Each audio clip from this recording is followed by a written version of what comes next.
போன வீடியோல நம்ம என்ன பார்த்தோம் அப்படின்னா ரன்னிங் ஸ்டிச் எப்படி போடலாம் அப்படின்னு பார்த்தோம். ஓகேவா?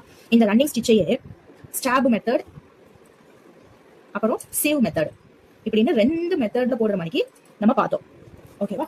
ஒன்னு ஸ்டாப் மெத்தட் இன்னொன்னு வந்து சேவ் மெத்தட். இப்படி 2 மெத்தட்ல ரன்னிங் ஸ்டிச்சை போடுறது எப்படின்னு நம்ம போன கிளாஸ்ல பார்த்தோம். இந்த கிளாஸ்ல என்ன பார்க்க போறோம் அப்படின்னா ரன்னிங் ஸ்டிச்சை வந்து மொத்தம் 14 விதமா போடலாம். ஓகேவா? இந்த 14 விதம் எப்படி எப்படி போடணும் அப்படிங்கறத பார்ப்போம். ஃபர்ஸ்ட் நம்ம பார்க்க போறது வந்து லேஸ்டு ரன்னிங். ஓகேவா? லேஸ்டு ரன்னிங் எப்படி போடலாம்னு பார்க்கலாம். இதுக்கு ஃபர்ஸ்ட் நார்மலா ரன்னிங் ஸ்டிச் போடணும். ரன்னிங் ஸ்டிச் எப்படி இருக்கும்? இப்படி இருக்கும். நார்மலா ரன்னிங் ஸ்டிச் பாக்குறதுக்கு இந்த மாதிரி தான் இருக்கும். இதுல ஃப்ரேமுக்கு கீழே இருந்து நீடில இது ஒரு த்ரெட், இது ஒரு கலர் த்ரெட்ல நம்ம போட்டுருக்கோம். ஓகேவா? வேற ஒரு த்ரெட் கலரை வச்சு கீழே இருந்து நீடில எடுத்து த்ரெட் என்ன பண்ணணும் அப்படின்னா எடுத்து மேல் வழியாக இது இந்த ஸ்டிச் முதல் ஸ்டிச்சுக்கு உள்ளார விடணும். ஓகேவா? ஃபர்ஸ்ட் நான் உங்களுக்கு நோட்ல போட்டு காமிக்கிறேன். அதுக்கப்புறம் உங்களுக்கு நான் ஃப்ரேம்ல போட்டு காமிக்கிறேன். ஓகேவா? சம்டைம்ஸ் என்னோட கையை மறைச்சிடும். ஒரு சில நேரங்கள்ல அந்த த்ரெட் ஓரளவுக்கு விசிபிளா இல்லாம இருக்கும். அதனால நான் ஃபர்ஸ்ட் நோட்ல உங்களுக்கு கிளியர் பண்ணிட்டு அதுக்கப்புறம் உங்களுக்கு நான் ஃப்ரேம்ல போட்டு காமிக்கிறேன். ஓகேவா? ஒரு கலர் த்ரெட்டை ஃப்ரேமுக்கு கீழே இருந்து எடுத்து இந்த ஸ்டிச்ல நடுவுல கேப் இருக்கும்ல அந்த கேப்புக்கு உள்ளாரையே விட்டு எடுத்து இந்த சைடு எடுத்துடணும். ஓகேவா? எடுத்துட்டு 2வது ஸ்டிச் வழியா இதை கொண்டு போகணும். ஓகேவா? 2வது ஸ்டிச் வழியா கொண்டு போயிட்டு திருப்பி மேல வழியா எடுத்து திருப்பி மேல இருந்து கீழே, திருப்பி கீழே இருந்து மேல அடுத்த ஸ்டிச்ல, அதுக்கப்புறம் அடுத்த ஸ்டிச்ல கீழே இருந்து மேல, அடுத்த ஸ்டிச்ல மேல இருந்து கீழே, இப்படியா நம்ம போட்டுட்டே வரணும். ஓகேவா? இந்த இடத்துல வந்து போட்டு நாட் போட்டு கீழே ஃப்ரேமுக்கு கீழே கொண்டு போயிட வேண்டியதான். இந்த இடத்துல ஃப்ரேமுக்கு கீழே கொண்டு போயிடணும். ஓகேவா? இந்த இதுக்கு பேரு லேஸ்டு ரன்னிங். இந்த ஸ்டிச் பாக்குறதுக்கு எப்படி இருக்கும் அப்படின்னா நம்ம இந்த த்ரெட்டை வந்து 2வது கொண்டு போற த்ரெட்டை வந்து டைட் பண்ணாம கொஞ்சம் லூஸா விட்டு எடுக்கணும். அதாவது நல்லா டைட் பண்ணிட்டோம் அப்படின்னா இப்படி ஒட்னாப்ல வரும். அப்படி ஒட்னாப்ல இல்லாம கொஞ்சம் கேப், இந்த கேப் இருக்கணும். அப்புறம் இங்க இருந்து இந்த கேப் இருக்கணும். இந்த கேப்பை மெயின்டைன் பண்ணி நம்ம இந்த ஸ்டிச்சை போடணும். ஓகேவா? இதுக்கு பேரு லேஸ்டு ரன்னிங். இதை நம்ம இப்ப ஃப்ரேம்ல எப்படி போடலாம் அப்படின்னு பார்ப்போம்.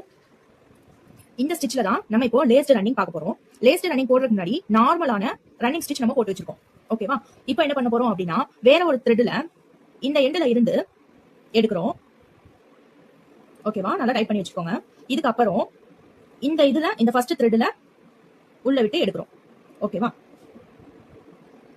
இதை வந்து நல்லா டைட்டா இப்படி ஒட்டி விட்டுறக்கூடாது. இந்த இடத்துல கொஞ்சம் கேப் இருக்கிற மாதிரி வச்சுக்கோங்க. இந்த இடத்துல கொஞ்சம் கேப் இருக்கிற மாதிரி வச்சுக்கோங்க. அப்படின்னா இந்த ஸ்டிச் பாக்குறதுக்கு அழகா இருக்கும். ஓகேவா? நல்லா ஒட்டி எடுத்துறாம இந்த மாதிரி கொஞ்சம் கேப் இருக்கணும். அதுக்கப்புறம் கீழே இருந்து 2வது ஸ்டிச்ல இப்படி மேல வழியா எடுக்கிறோம். இந்த இடத்துலயும் கொஞ்சோண்டு கேப் இருக்கணும். ஓகேவா? இந்த கேப்பை மெயின்டைன் பண்ணிக்கோங்க. அடுத்து திருப்பி மேல இருந்து கீழே. ஆக்சுவலா நான் ஏன் பேக் சைடை வச்சு உள்ள விடுறேன் அப்படின்னா இந்த ஊசியோடைய நீடிலுடைய இந்த பேக் சைடை தான் நான் உள்ள விட்டு எடுப்பேன். ஏன் அப்படின்னா இப்போ இந்த ஃப்ரண்ட் சைடு வழியா நம்ம உள்ள விட்டோம் அப்படின்னா இந்த ஊசியோடைய டிப்பு வந்து நம்மளுடைய கிளாத்ல இப்படி மாட்டிக்கிறதுக்கு எல்லாம் சான்சஸ் இருக்கு. சோ நம்ம இன்னும் கொஞ்சம் கவனமா எடுக்க வேண்டியிருக்கும்.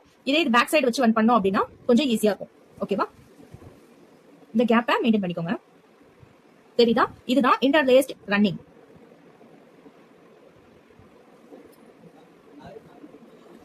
இந்த வீடியோ பிடிச்சிருந்துச்சுன்னா கீழே லைக் பண்ணிக்கோங்க. உங்கள் ஃப்ரெண்ட்ஸுக்கெல்லாம் ஷேர் பண்ணுங்கள். சப்ஸ்கிரைப் பண்ணி வச்சுக்கோங்க. அப்படின்னா தான் நெக்ஸ்ட் போடுற வீடியோஸும் உங்களுக்கு கிடைக்கும்.